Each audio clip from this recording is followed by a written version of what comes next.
Welcome back to my channel. Today I'm going to be reacting to Jubilee's Middle Ground, and this is detransitioners versus transitioners. Of course, talking about the transgendered ideology and the transgendered movement. And I started watching this video for the first 2 or 3 minutes, and then I was like, you know what? Let me stop what I'm doing and let me actually react to this for the first time on camera so I could put it on my channel, because I thought that it was a really important topic and I wanted to just kind of go into this raw. So let's get into this reaction. Raise your hand if you feel attacked by the opposite side.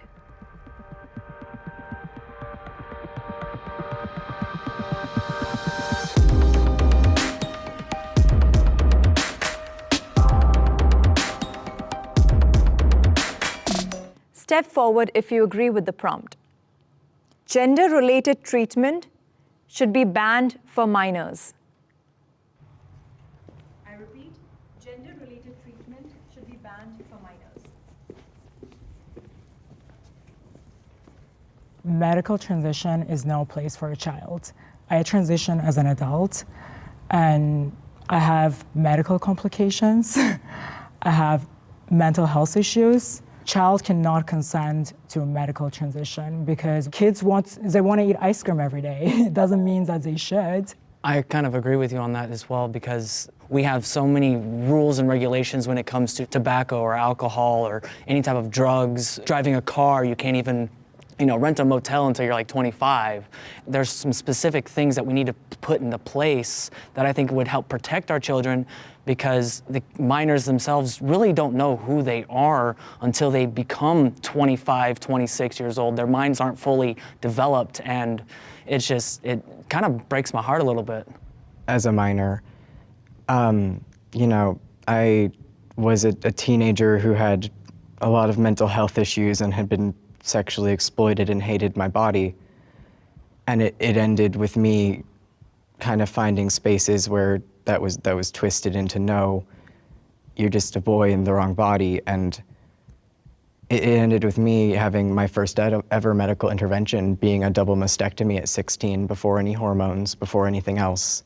And because of transitioning at such a young age, in the past 6 months, I have watched my body fall apart and waste away in front of me. I have constant joint pain. I've watched my muscle mass waste away. I've watched my vocal cords hurt. I don't know if I'll ever be able to carry a child.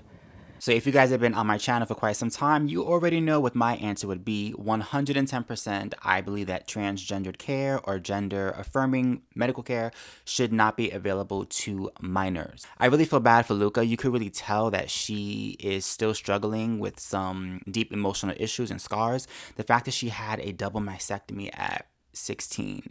A perfectly healthy young woman had a mastectomy because a gender-affirming doctor approved it. And it was a mistake, clearly, because she detransitioned. But look at what's happened. Her body is deformed. Her voice will never go back to its normal range. And physically, there may be other complications that we don't even know about, that she's now going to have to face for the rest of her life because of a choice that she made as a minor. As a minor. This is why I always say, children cannot consent. If a kid can't smoke cigarettes, if a kid can't drink, if a kid can't go to a club, if a kid can't get tattoos, if a kid can't serve in war, if a kid can't vote, why are we saying that children have the right to mutilate their bodies and to add chemicals to their bodies that they have no idea what the long-term effects are going to be? Why? Why are we doing this? Let's hear what the transitioners have to say. Can the disagreeer step forward?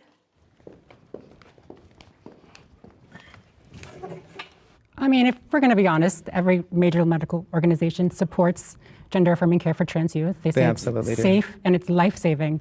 And there are numerous studies that back that up. The study that backs it up for puberty blockers is the Dutch protocol, and the same scientists— I have 10 studies that I can bring to you right now. The same scientists that brought that up have since rolled it back and said it was never supposed to be applied the way it has. The American medical industry, we all know, is money hungry and has gone off the rails. I do agree that there are definitely some doctors out there that may be taking advantage of trans people, and I'm sorry that you went through this.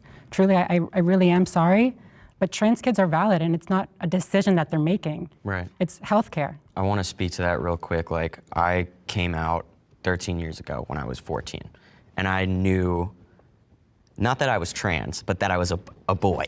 I had to go through a lengthy process of therapy and seeing an endocrinologist and go through different tests and exams to make sure that this was real to everyone else involved. Transitioning and being trans was just a process I went through to become who I always knew I was. It wasn't a like decision that I made. It was a life or death thing for me. And if I hadn't gotten on hormones and gotten surgery at 16, I don't know if I would be here.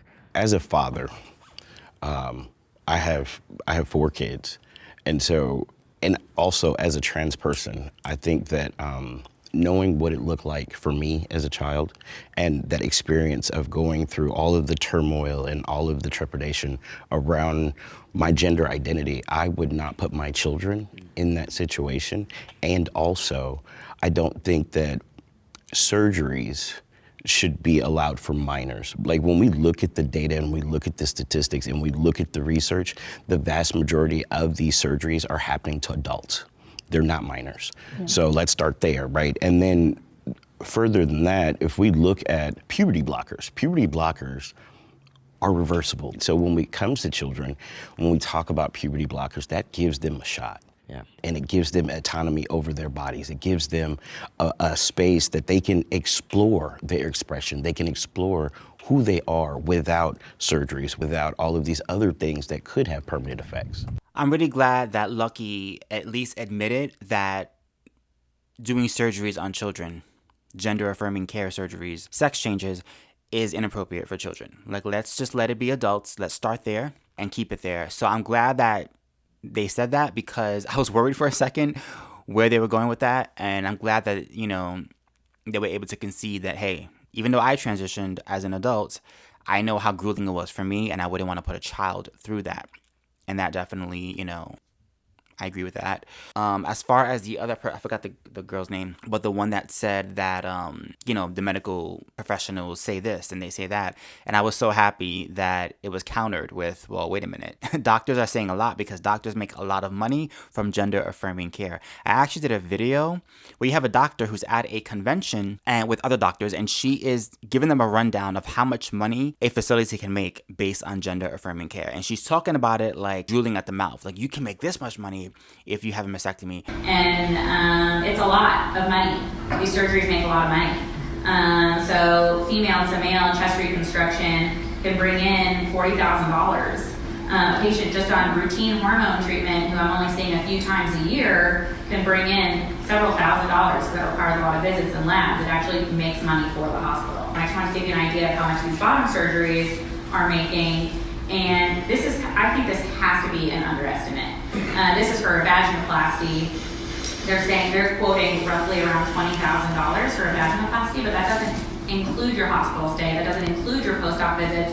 That doesn't include your anesthesia, your OR. So I would think that this has to be a gross underestimate. And then the female to male bottom surgeries, these are huge money makers. It could be up to $100,000. You can make this much money. I mean, she's just like going on and on about how much money and how there are facilities that literally the procedures that pertain to sex changes are like 15 to 20%, but they make up about 90% of the revenue that's coming in because it's so expensive. So there is definitely an incentive for doctors to okay these surgeries, because they're the ones that are doing the surgeries and they're the ones that are benefiting and reaping the money. It's coming to them, it's coming to their facilities. So they have an agenda to say, hey, gender affirming care is just fine, because gender affirming care is ka-ching to their pockets. So there is such thing as gender fluid. How Yes. do you know that this kid is not going to change their gender expression later on? We really actually don't have studies on children that are taken over long term, like over 10 years, 20 years. You've only been on testosterone 14 years. One of the oldest trans men, Buck Angel, he almost died from testosterone. You're saying right now it saved your life, you may still die from it. You don't know. You're die still happy. Exactly. You'll die adult, for you can ideology, make and that a lot of decision. people have died for an ideology. It's not an ideology. But we have It more is. people that are Who I am. dying because It's an they're not idea that you were allowed born to in the wrong express body. themselves. Look at the suicide rate of trans masculine folks is at 55%. And one of the factors that could save their lives is support, right? And so if we have folks that are committing suicide because they're not allowed to transition, how do we fix that? If I you're telling think me the transition the for first thing- children or minors is something that shouldn't be done. The first here, I am very sensitive to this subject, as I've been the person who has had to talk people off the ledge when it comes to suicidality. the discussion around how we talk about suicide is a very dangerous one in this community. You know, my parents were told, do you want a dead daughter or a living son? That's not an appropriate way to talk about that. And I understand that, but And it is our transmasculine youth I understand that that. are at the highest risk I of understand that, suicide. and they deserve help. But we also need to have a responsible conversation that is not using suicide as a means to push them down a pipeline before they have that comprehensive care. So I have a question. Sorry, Aris, I know you've been wanting to say Yeah, something. no, because I have a big problem. Oh, yeah, no, so I'm not an interrupter. What I'm going to say is we insult children, our youth, so much by taking away their autonomy and their own agency over their own decisions and insulting that they know who they are. Like an adult knows who they are more than they do. No one knows who I am more than I do. I have a question. Do you believe minors should be able to get tattoos or plastic surgery or consent to the list of other? so different. No, wait, no, hold on, I let me understand they answer are this question different for things, you. but to what No, you level can't do even we make that no, to what level do we give children bodily autonomy over everything they do? Because here's the thing, children need barriers in childhood development. You need barriers, and they need a safe way to push against those barriers. And I worry with the current medical system that instead of giving them a safe way to express themselves and push against barriers, we have taken some of those barriers away. And that is why you see more detransitioners, because those barriers have been lifted. All right, there was a lot said in that exchange that I want to definitely dive into. So the first thing that I noticed was when Lucky was stating how a lot of the suicide rate and the emotional issues are with trans masculine people. What they're talking about are girls, females who identify as male or who identify as masculine. And if you look at the studies, it shows that 1 out of 30,000 females has or believes that they have gender dysphoria. Whereas for men or for males, it's 1 out of 100,000. So females are more susceptible to this ideology and to gender dysphoria and to these types of issues. And the question is why? Why are girls more susceptible to this? Is there a psychological reason? Is there a biological reason? Is there a social reason that's happening that's making females more drawn to this? How many of these females have been sexually assaulted or sexually abused? And does that play a role in how they see themselves, how they see masculinity? Do they see femininity as a weakness because they were abused when they were, girls, and now they want to be the opposite sex? Like, there are a lot of psychological things that come into play. And I think to just kind of say, to throw out a statistic and not dive deeper into the question of why is it more trans masculine that are struggling with suicide and that are struggling with dysphoria on a much higher scale and a higher level. What's going on here? And is it possible that these young women are being misdiagnosed, like Luca herself? And her parents were told, if you don't do this, if you don't affirm your child's care, you're going to have a dead daughter. Do you want an alive son or an unalive daughter? And that is manipulation. That is wrong on so many levels. And I don't think it's fair for the other transitioners to pretty much tell her, well, that's your parents' fault. Your parents are responsible and they should have done A, B, and C. Well, her parents were relying on the medical professionals, the same medical professionals that I talked about in the last segment that have changed their tune about gender affirming care because there is a benefit financially for them. So if you can't trust the medical professionals, then who can you trust as a parent, right? Like, as a parent, you're desperate. You want to protect your child. And I think the issue is not the parents. The issue is the system. The issue is we have doctors that are not treating patients. They're affirming patients. To answer the question of, well, then what do we do with these kids that are suicidal and have these emotional issues? What are we supposed to do with them if we don't affirm their care and we don't allow them to go on puberty blockers? Well, how about you get doctors that actually treat the issue? How about that? Put it this way. If a young woman or a young man has body dysmorphia, does the doctor treat the issue of body dysmorphia? Or do they schedule that child or that adult to have a gastric bypass surgery? I mean, literally, that's what we're talking about here. We're talking about doctors that are affirming a condition, a mental condition, what used to be called a mental illness, but now a mental condition, affirming it or treating it. And I think if more doctors were invested in actually treating the issue as opposed to just, writing a prescription for blockers and surgeries and affirming care, perhaps we can dive deeper into what's going on beneath the surface. Because you could change the outside all you want, but if something deeper is happening on the inside, you're still going to have issues, which is why so many trans people post-op surgery are still suicidal and are still dealing with deep emotional issues. Why is that? You've had the surgery. You're being affirmed everywhere. Society is affirming you everywhere. Work, school, sports, whatever it is. Trans people are being affirmed constantly. It begs the question, if you're being affirmed and you have post-op surgery and you've done everything medically that you were being told to do, and you still are struggling with suicidal thoughts and deep emotional issues, even worse than before you had the surgery, then it begs the question, is changing the physical features of a person enough? And are we just putting a band-aid on a much bigger issue? That's the question that I have. And that's why I'm so against children having these procedures, because you're assuming that this is going to fix the child or help the child. And what if something is happening much deeper? But now they've been on puberty blockers. And I love what Shape said. We don't even know the full effects. Like the fact that that trans person said, oh, well, if I die happy at least.